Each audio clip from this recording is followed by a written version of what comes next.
Hello दोस्तों, अपना YouTube channel Chanakya online class में आप लोगों को स्वागत है। हम लोग आज त्रिकोणमिति का स्टार्टिंग से पढ़ेंगे। त्रिकोणमिति क्या है, त्रिकोणमिति अनुपात फर्स्ट चैप्टर त्रिकोणमिति में आता है। ठीक है, तो आप लोग स्क्रीन पे देखिए, व्हाइट बोर्ड नहीं है लेकिन ब्लैक बोर्ड है, उसी पे आप लोग देखिए। चलिए, तो त्रिकोणमिति क्या है यानी ट्रायगोनोमेट्री क्या है। सबसे पहले हम लोग त्रिकोणमिति पढ़ना चाहते हैं तो उससे इंट्रोडक्शन जरूरी है। त्रिकोणमिति क्या होता है, ठीक है। इंट्रोडक्शन के रूप में त्रिकोणमिति किसे कहते हैं वो जान लें, ठीक है। तो देखिए, त्रिकोणमिति का डिफिनेशन हम लिख दिए हैं बोर्ड पे।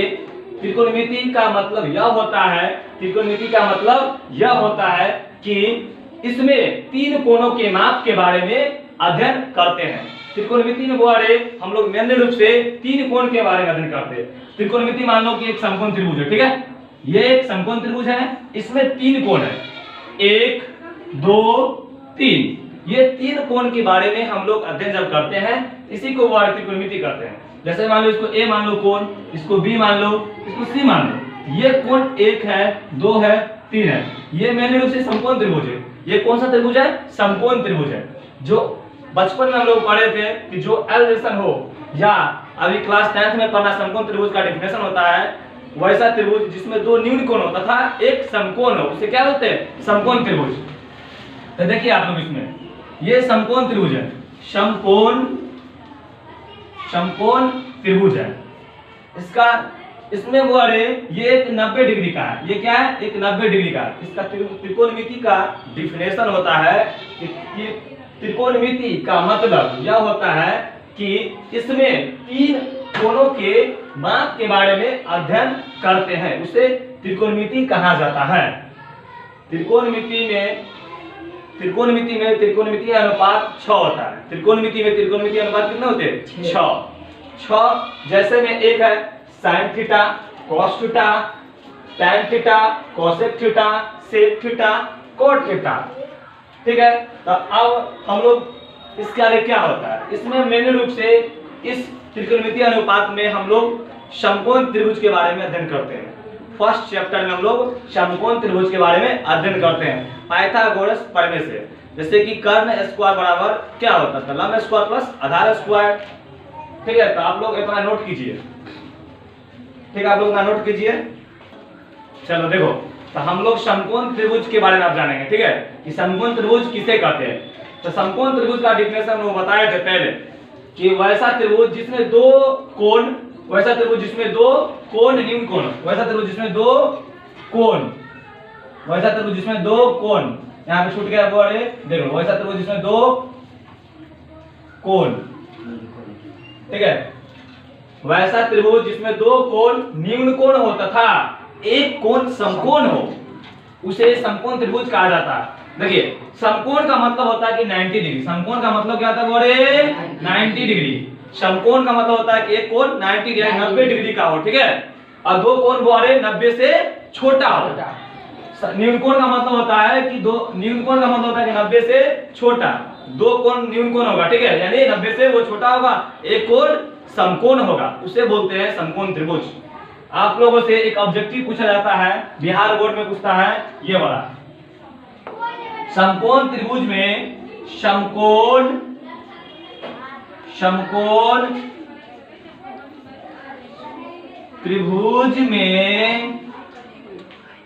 त्रिभुज में दो न्यून कोण होते हैं, दो न्यून कोण होते हैं। समकोण त्रिभुज में कितने न्यून कोण होते हैं? 2 होते हैं, ठीक है। देखिए, न्यून कोण इसमें कौन कौन है? तो कोण ए है इसमें, देखो कौन है, जैसे में इस फोटो में न्यून कोण कौन कौन है? तो कोण कोण ए है, कोण ए है, और एंड कोण बी है। ये दोनों कोण न्यून कोण है। ये कोण और ये कोण दोनों क्या है? न्यून कोण है। और ये जो है, ये सी जो है समकोण यानी 90 डिग्री है, ठीक है। देखिए, तो आप लोग इसके नेक्स्ट होता है पाइथागोरस प्रमेय। पाइथागोरस प्रमेय का फार्मूला होता है कर्ण स्क्वायर बराबर लंब का स्क्वायर प्लस आधार का स्क्वायर। लंब का स्क्वायर प्लस आधार का स्क्वायर। तो देखिए इसके आगे हम पढ़ते हैं, अगर किसी को लिखना है तो लिख लो, ठीक है, और एक स्क्रीनशॉट ले लो। देखो हम लोग बड़े पाइथागोरस प्रमेय को देखते हैं। ये ए कोण है, ये ले लो सी, ये ले लो बी, ठीक है, ये होता है बड़े समकोण, ठीक है, ये क्या है, समकोण है। तो देखिए फॉर्मूला को हम लोग देखते हैं,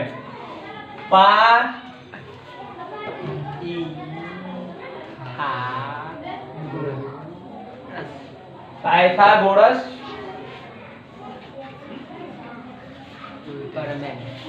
से। देखिए पाइथागोरस प्रमेय से फॉर्मूला होता है कर्ण का स्क्वायर।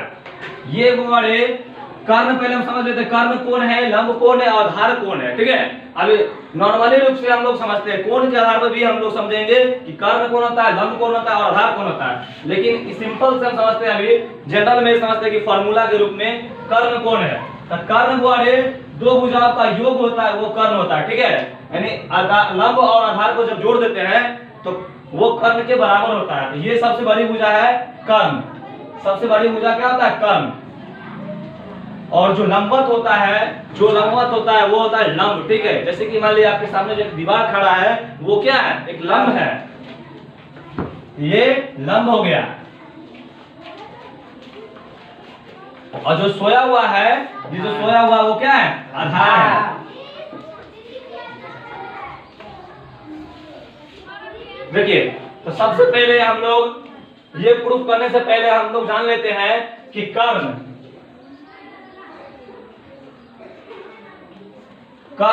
बराबर, कर्ण को संकेत में क्या लिखते हैं, ठीक है। तो H लंब, ये लंब हुआ, तो लंब को इंग्लिश में बोलते हैं परपेंडिकुलर, यानी जैसे कि मान मेरा नाम अमित है तो उस संकेत में ए आप कुमार लगाते, ए के शॉर्टकट में क्या, उसी तरह परपेंडिकुलर को संकेत मिलते हैं पी, पी। और आधार को बारे इंग्लिश में बोलते हैं बेस, बी। तो क्या हो जाएगा, बी। तब इसलिए हम लोग फार्मूला यूज करेंगे कर्ण का स्क्वायर, कर्ण स्क्वायर बराबर लंब का स्क्वायर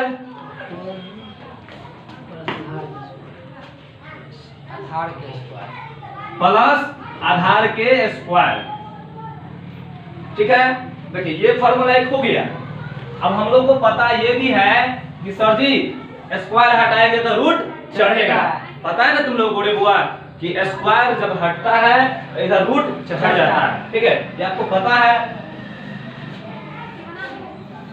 तो देखिए तो ये देखो वो कर्ण को संकेत में क्या लिखते हैं, एच, क्या लिखते हैं, एच। स्क्वायर का स्क्वायर बराबर लंब को बोले बी, स्क्वायर का स्क्वायर प्लस इसको बोले बी स्क्वायर का स्क्वायर, ठीक है। अब देखिए इसी बात को वो हम आगे लिखते हैं यहाँ पे, चलो यहाँ लिख देते हैं, ठीक है,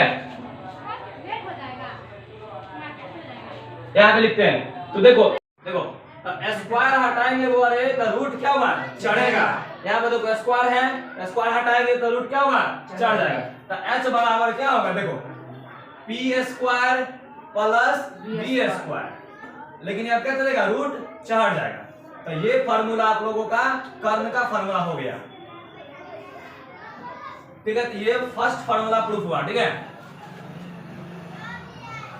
अब देखो सेकेंड फार्मूला क्या होगा इसका, मान लो कि आप तुमसे पूछ दिया कि लंब बराबर क्या होगा फार्मूला। तो देखिए ये लंब स्क्वायर है ना वाले फार्मूला, देखो ये लंब स्क्वायर है तो आधार प्लस में है, उधर जाएगा ना माइनस में, आधार प्लस उधर जाएगा तुम्हारे माइनस में। तो देखिए आधार प्लस में है तो देखो क्या होगा, तो यहाँ पे लंब स्क्वायर बराबर क्या होगा, देखो तो कर्ण के स्क्वायर और माइनस में क्या होगा, आधार के स्क्वायर। देखो अब लंब को किससे सूचित करते हैं, तो पी से, किससे बोले, पी से। लंब को हम पी से सूचित करते हैं, पी स्क्वायर, और कर्ण को एच, एच का स्क्वायर माइनस का माइनस, आधार को बोले बी से, यानी बी का स्क्वायर, ठीक है। अब देखो तुमको पता है कि स्क्वायर हटाते हैं स्क्वायर हटाते हैं तो क्या होता है, रूट चढ़ जाता है। तो देखिए आप स्क्वायर हटा दीजिए तो क्या होगा, रूट चढ़ेगा।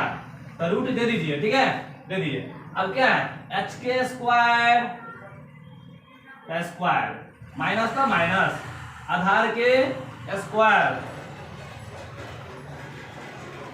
तो आपको ये किसका फार्मूला हो गया, लंब का फार्मूला निकल गया। अब रहा एक फार्मूला और तीसरा आधार का फार्मूला।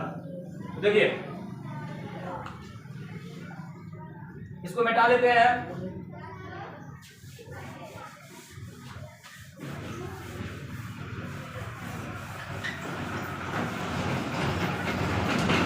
अब तीसरा फार्मूला चालू करते, देखो तीसरा फार्मूला क्या होगा, यानी अब हमको निकालना है आधार।